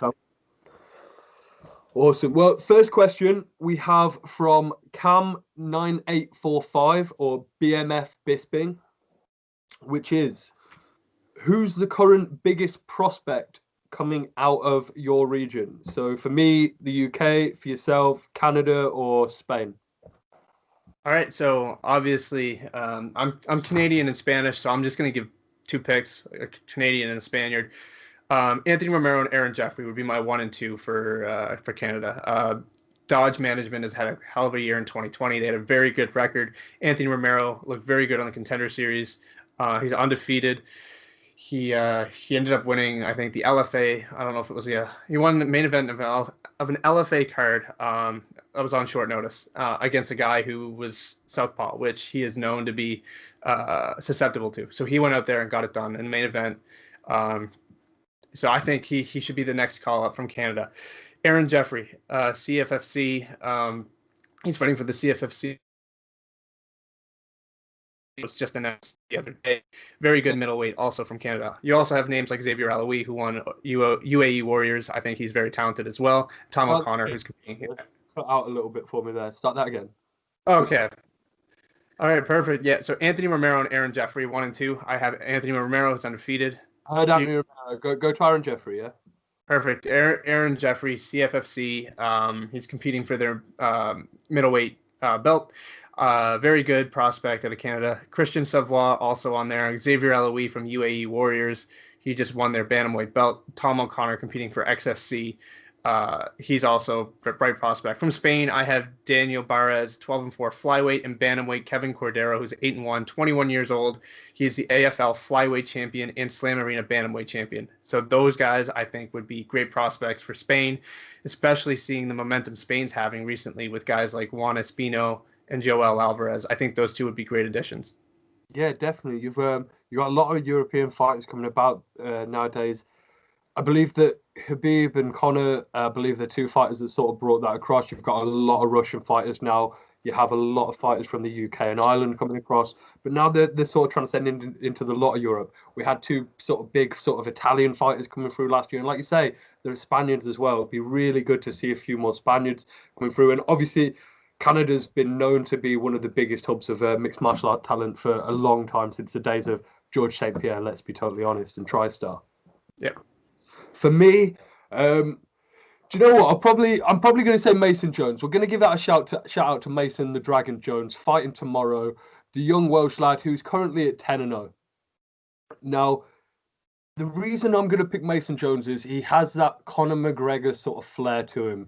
He is the Cage Warriors double champ coming into his UFC debut tomorrow. And they haven't given him an easy fight. They've set him up against Mike Davis, who has some real power at lightweight. It's going to be a fun fight. But the thing I like about Mason Jones is he can mix it up anywhere. Now, he isn't just a striker. He isn't just a grappler. He can mix up anywhere. He's going to look to strike with you. And if he can get you down and take your back and choke you out, that's what he's going to look to do. I think the best thing about a prospect that I look for is that they're constantly improving as well with their fights. And that's one thing that I've seen from Mason Jones, constantly looking to get it done differently, see different looks. So, yeah, he's going to be one to watch out for. Fighting Mike Davis tomorrow on the Magny versus Chiesa midweek card. But yeah, that's probably going to be mine. Now, our next question we have from DJ Tweets MMA or DJ Cannon. And it is, we've seen the two people that have beat Conor in the UFC, Nate Diaz, Khabib Nurmagomedov, almost jump into superstardom. If Dustin Poirier beats Conor this weekend, do you believe that the same level of stardom will happen for him? I'm going to say no. And it's not because I don't think a win over Conor will not make you a superstar. I think a lot of the reason why Nate had that superstardom is his personality. You see it with guys like Jorge Masvidal, the way they carry themselves. Like, these guys are just, they don't give a damn. They don't give a shit. And that's just, people gravitate towards that. And I think that's why Nate kind of blossomed into a superstar. And with Khabib, the reason he did was he's the biggest Russian name out there right now. And I think when you have almost 200 million Russians, you're bound to have that sort of following.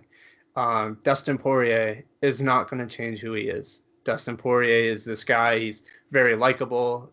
He's charismatic. He's a good guy. And as bad as it sounds, people don't gravitate towards that. If he changed his style and became a Jorge Masvidal or a Colby Covington, I think so. But that's not who he is. And it's not a bad thing that he's not going to become a superstar. I just don't think that his personality will do it. I think he's going to be more like a Daniel Cormier, a guy that everybody likes.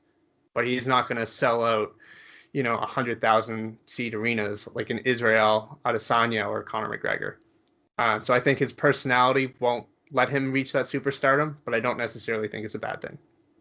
No, I totally agree with you there.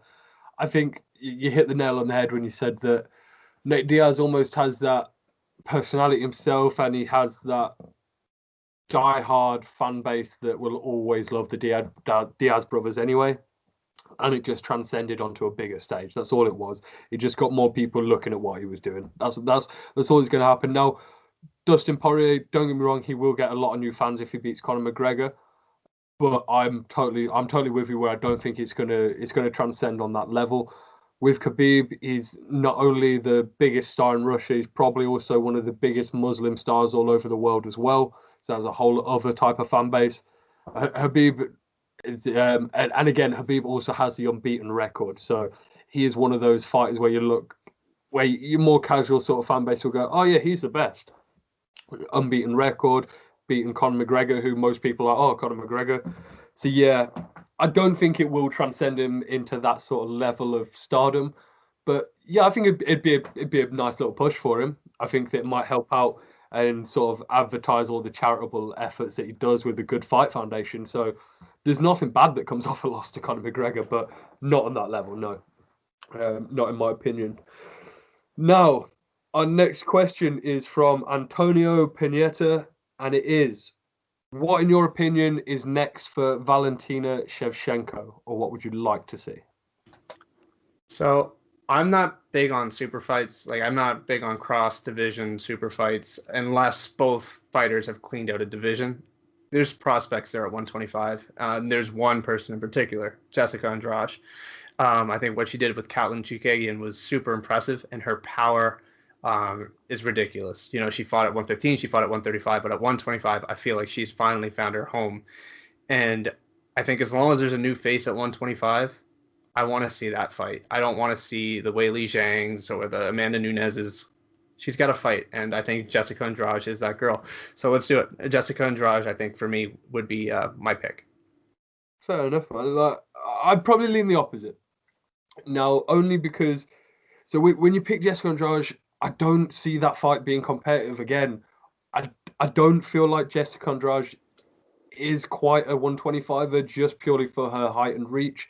And in that fight, she's a striker that's looking to get a power punch or take you down against Valentina Shevchenko that has some of the best takedown defense you're going to see, and realistically is looking to put a Muay Thai clinic on you. It's not a great fight for me. It's not one of those that makes me think, oh, maybe she's got a shot. Valentina is that sort of cut above the rest right now, and that only leaves 2 fights. Now, for me, Weili has challenges. Nunes really doesn't at this point. Don't get me wrong, she's fighting Megan Anderson. I don't know if that fight's officially booked, but they're looking to get that booked towards the start of this year. But when it comes to Valentina and what sort of challenges she has, I recommend that she goes up in weight at that point. While she doesn't have a specific challenger there and ready and going, I'm on a huge win streak, no one can beat me, I've got to fight you. That's probably where I'd lean for that. Valentina needs to get that trilogy with Nunes, and usually when someone's 0-2 on a trilogy, you wouldn't really book it, but that last fight was very close. A lot of people scored it for Val. A lot of people scored it for Amanda. Could have gone either way. And again, these are martial artists. They're constantly evolving. Every fight is going to be different. So that'd be a great fight for me to see. But I understand what you mean about the weight divisions and keeping the rankings actually moving and meaning something. It's also interesting because I don't know if Amanda Nunes will ever go back to 35. You know, seems to be enjoying life at 45. So if that, you know, and she's got the fight with Megan, but I also wouldn't be opposed, even if she doesn't come back down, why not have her fight a Jermaine Durandamy or a Holly Holm? Like she obviously has the win over Holly Holm, but she could still go up and win the 35-pound belt, even if Amanda doesn't make that drop. So I just think if she changes divisions, I just not like her to hold up the 25-pound division. That's my only thing, is as long as the division can keep going. Yeah, definitely. I get that. I understand that. I think for Amanda, you can't.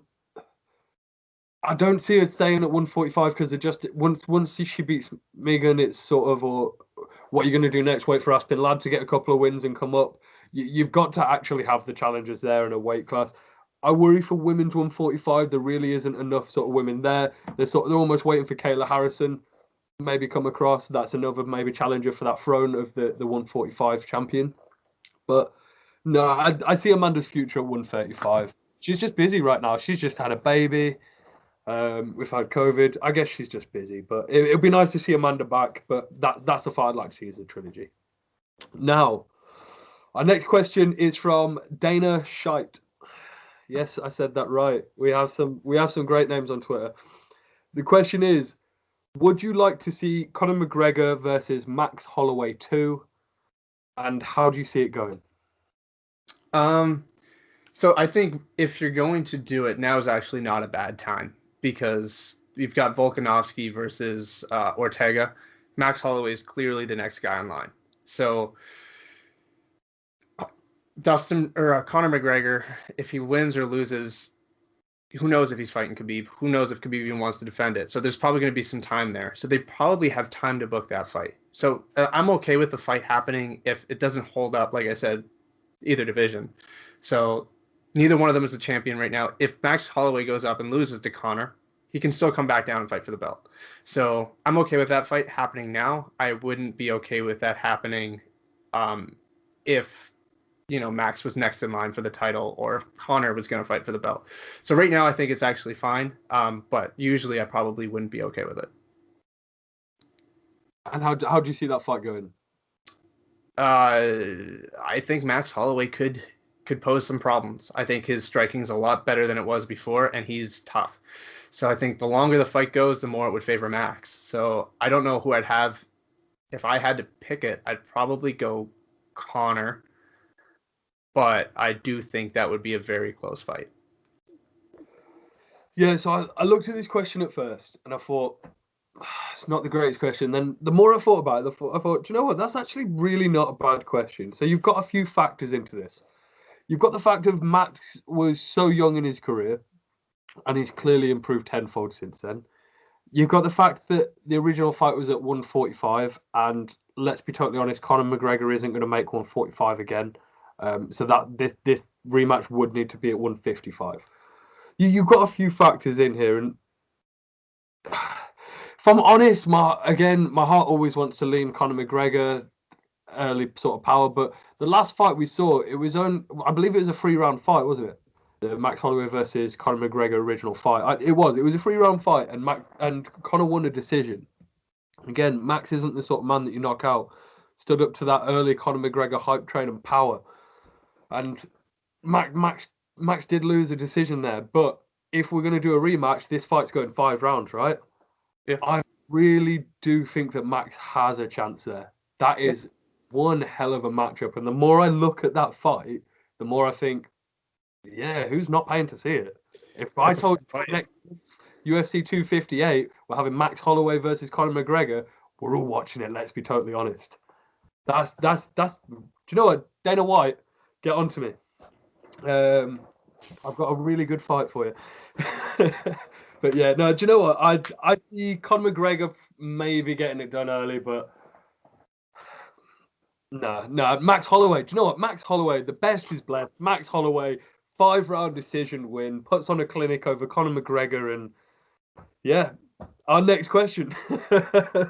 Our next question is from Joe Gravel 20. And that is, outside of the main and co-main events this weekend, which fight are you most excited for? All right. Shout out to Joe. I love Joe. So I had to put that out there, but I'm really excited for the why am I blanking here? The two Europeans. Why am I blanking on this fight? Arman Tsarukyan versus Nasrat Haqparast. I'm really excited for that. I just think there's so much potential for both of those guys. They're both very talented. I think they're both two of the brightest prospects in the 155-pound division. So for me, I would have to go with that fight. Yeah, fair enough. That will be exciting. I mean, there's a reason that's the sort of prelim main event. I guess when it comes to the main event of the prelims, I think they pick the fight that's going to keep you around. I guess it's, but it's usually it's not the bigger fights of the night. It's usually a good fight. That will be a fun fight for me. I believe it's going to be. It's a tough one. I think it's probably going to be Andrew Sanchez versus Makhmud Muradov. Muradov he gives so many looks. He's such a fun fighter to watch, and depending on how this fight goes, I believe this is probably the fight I'm most looking forward to. So yeah, that'd probably get mine, but it's not far off of maybe. I'm looking forward to obviously the main and co-main event, but on the main card we've got Ottman Azaitar versus Matt Frevola. I think that might be a fun first sort of couple of minutes. So that could be fun to watch as well. But yeah, great question there. Our next question is from the Whole 5 Rounds, who is another creator that sort of got a podcast out there on SoundCloud, and the question is, what's next for Conor McGregor if he loses to Dustin Poirier on Saturday? There's 2 fights that stand out to me because, I mean, does his stock drop? Yes, but does he lose his superstardom? I don't think so. I think you could still sell an arena with the right opponent, and I think there's one fight that makes sense, and that's Nate Diaz. I think if he loses, regardless of what happens with Nate Diaz, anybody would sign up to watch that fight. The UFC would book that in a heartbeat. And if Conor loses, he's not going to fight for a title. Nate Diaz isn't in line to fight for a title anytime soon. It would make sense. That fight would make a ton of sense. So that would be my front runner. Another one, which I think is a little bit bold, is Nick, right? Nick's hinted at wanting to come back. And how much better how cool would it be if Nick came back and avenged, it's like, I'm back to beat up the man who fought my brother. Like, I think that would be unbelievable. It would sell. A lot of people would get behind that. Nick Diaz, why not? So those would be my 2. Outside of MMA, you could also do like Manny Pacquiao and whatnot, but we'll leave that for another discussion. Yeah, I think definitely the first. I think if it comes to UFC, Nate Diaz is the obvious choice. He's brought him up in an interview this week where he probably had no place being. So Nate Diaz is always on Conor McGregor's mind. He's that trilogy he knows he's going to sell. He knows that he probably has. It's probably the easiest matchup he has from the fights that he has in the lightweight division, if we're totally honest, and a fight that he knows that he can win. So yeah, Nate Diaz is always in the sort of mind. If I'm totally honest, if Dustin Poirier beats Conor McGregor on Saturday night, Sunday morning, whatever time you're watching it, I believe that Conor fights Manny Pacquiao. I believe he goes to boxing. Do you know what? I'm actually going to piss off the boxing fans. Do you know what? Fuck you, boxing fans. I don't care. I'm going to say that Conor actually beats Manny Pacquiao in a boxing fight as well. I just think that Manny Pacquiao is towards the very tail end of his career. Conor McGregor he's underrated in what he can do with his hands. He was in there with Floyd Mayweather for a long time, and he gave him some good looks. I think it probably would be a Manny fight. I want to see him in MMA. If I'm honest, I'd love to see the Nate fight. But I think he's probably, especially with the interviews he's having this week, he's talking about it. He's talking about Nate. He's talking about Manny at the minute. So it's almost like that's almost on his mind, which I don't like. But yeah, probably Manny Pacquiao. Who knows? Maybe it's Jake Paul. Maybe Jake Paul gets the fight. I mentioned Jake Paul. I might put him in the title. Jake Paul in the title, see if it gets views. Quick clickbait. quick clickbait on that. But yeah. Yeah, that's probably what I see next for Conor McGregor. Now, our next question, it's a great question, actually. It is from James. That's James with a Y and a Z, all right? You got to remember that. James with a Y and a Z. And the question is, who, in your opinion, is the best unranked lightweight in the UFC? I'm going to go with Rafael Fiziev. I think, he's the head striking coach at Tiger Muay Thai. His striking is ridiculous. The clinic he put on against Mark Diakiese, his striking is unparalleled. I do think that if he gets the right fights, I think he could take out a guy like Gregor Gillespie. I think he really could be a top 15 already. I just think they're building him up the way they should, but I really do think he's very talented. So for me, it would be Rafael Fiziev, but I also do not want to count out a guy named Garam Kutateladze, who just got a fight booked as well. He's very, very talented from Georgia. So I'm going to go Rafael Fiziev. Yeah, so I've been looking up and down the sort of the outside that sort of 15 to 30 sort of bracket today for this question, and there are so many fighters that they could on any given Sunday they could beat each other. It really is. Lightweight is the sort of premier division in the world to fight at. There's so many great fighters there. I could have picked Brad Riddell. I think that he's on a great win streak at the minute, but he's also coming out of a great sort of team in City Kickboxing. But again, I'm probably going to lean with Rafael Fiziev, the same as you. Again, the head coach at Tiger Muay Thai. Do you know why I'm going to pick him as sort of my lightweight to watch, my best sort of prospect, the one that should be in the rankings? Is he has such a great social media game as well. I've been watching him over the last couple of weeks, and he's so funny. The guy is really funny, understands it. He's almost got that Darren Till sort of mindset where he understands where the game's at. Yes, I've got to have skills, but I've got to be able to interact with my fan base as well. And he's doing that perfectly. Fiziev in the next year, I believe, will be in the top 10. Without a doubt, he will be a top 10 challenger. He'll be in that sort of Dan Hooker to Paul Felder sort of range. That's where I believe that he'll belong. And within the next year, and then maybe he'll get his shot. Be interested to see. Has great takedown defense, but on the feet, the guy is just so fun to watch and can put a clinic on anyone. But yeah, both go with Rafael Fiziev there. Got a lot of shout outs for Jalen Turner, Brad Riddell, Leonardo Santos. There's a lot of up and coming talent in the sort of that sort of bracket there. Now, I've got a couple more questions left. We've got one here from my guest on the podcast last week, which is Connor from Fight and Talk 2. And the question is, what's your view on the on a 165-pound division in the UFC? I mean, I like it. I think that because 170 and 155 have so much talent in it, it's doable, right? Like, those are by far have the most talent. Like, there's so many fighters in each of those divisions, so I think it's doable. I think why not? The only question I have is the credibility of the belt, right? Like who do you give it to, right? Like whoever you give it to is either someone who wasn't good enough to win it at 155 or 170. But I do think there's you could make a division for 165. I'd have no issue. I'd also move 170 to 175, so there's not a 5-pound gap. So I'm not opposed to it. I like the idea of a 225-pound belt. Not many people are supportive of that. I just don't think there's a talent for it yet. But I don't like that big 60-pound gap. So I like that idea too. But for me, I think 65 is a must at some point. I just think there's so many guys, and guys like Kevin Lee who are just kind of caught in between. It's not fair for them, and there's guys like RDA as well, and Donald Cerrone. Like the list goes on and on of guys who have struggled to make 155 but are too small for 70. So I like it, and I just think because of the amount of guys that are in each of those classes, it is 100% doable. Yeah, so for me, I like it. There's certain things that need to happen though. So I totally understand the reason there isn't a 165-pound division, because once you get into the sort of 5 pound between weight classes, it's very much that boxing model where it liquidates the champions.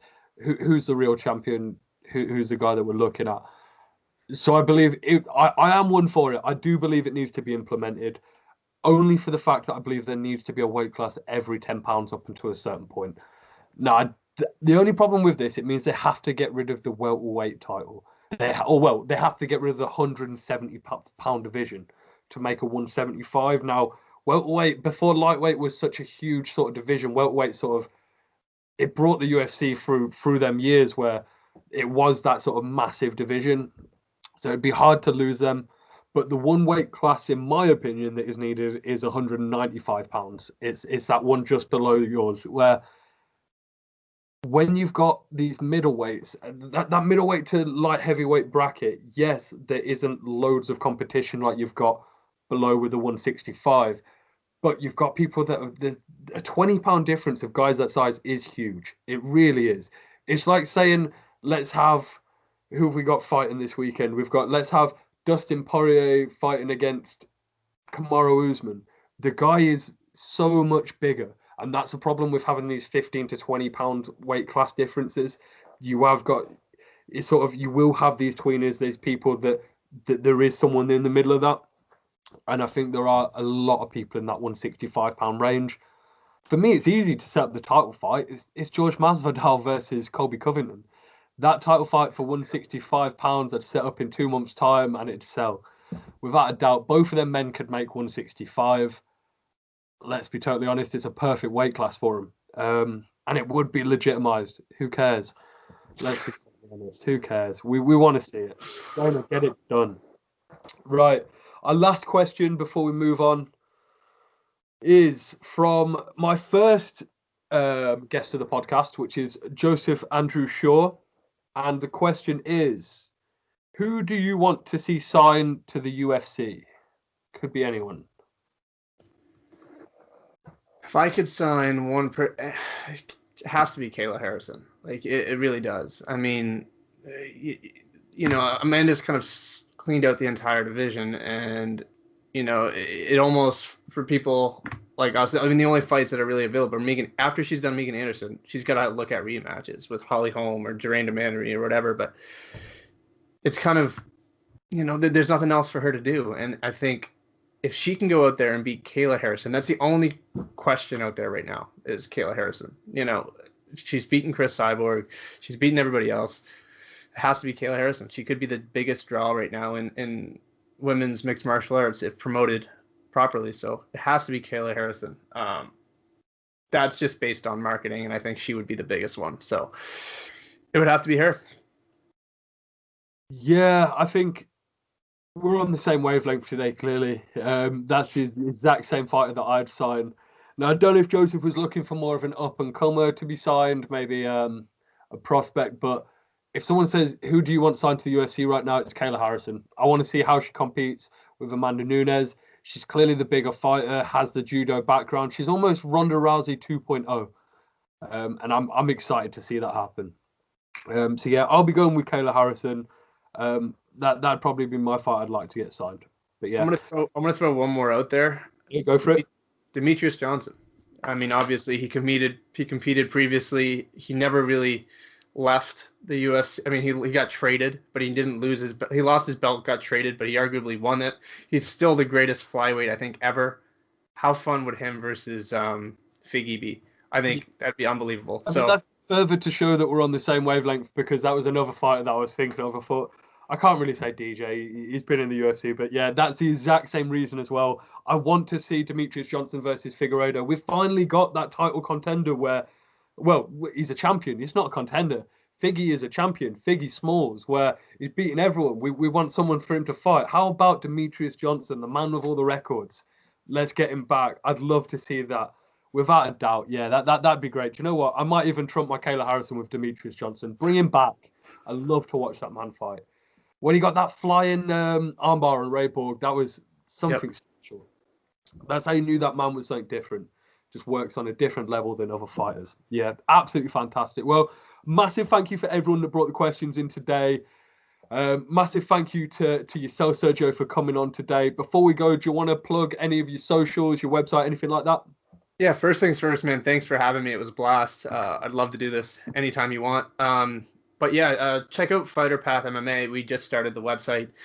We've got, I mean, the ultimate vision is to kind of talk about fighters, past to present and how they ended up becoming mixed martial artists. But yeah, MMA Quarantine Cast is where I interview a bunch of fighters. So yeah, Fighter Path MMA on Twitter and Instagram is where you can find me.